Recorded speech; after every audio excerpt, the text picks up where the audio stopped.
அந்த வேலைக்கார பொண்ணு அநியாயமா கவிதாவை குத்தி கொலை பண்ணிட்டா. என்னது கொலையா? அது யாருக்குமே தெரியாது. அதை பார்க்கும்போது நானே அழுதுட்டமா. பாத்தீங்களா? அத்தை, இந்த விஷயம் வேற வள்ளிக்கு தெரிஞ்சா அவ எல்லாத்தையும் கொன்றுவாளே. இது எல்லாத்தையும் கொன்றுவாளா? ஏய், என்னடி நடந்துச்சு? அதுக்குள்ள நீ கேபிள் கட்டாம விட்டுட்ட. நாடகம் பாதியிலே நின்னுருச்சு தெரியுமா?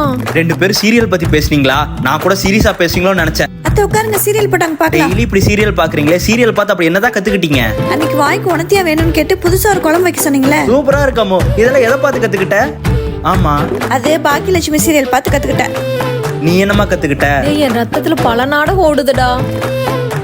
என்ன இவ்வளவு சந்தோஷமா இருக்காங்க? உன் பொண்டாட்டி என்ன முறைக்கிறா, எதிர்த்து பேசுறா. இருங்கம்மா அவளை. இப்படி மூட்டி விட்டு ரெண்டு பேருக்கு சண்டை வர வச்சிருக்கிறேன் அது நானு. நீங்க கத்துக்கிட்டது இல்ல, அது உங்க ரத்தத்திலே ஊர்னது. வீட்ல கரண்ட் இல்ல, ஷடவுன். இப்ப ரெண்டு பேரும் வீட்ல என்ன பண்ணுவீங்க?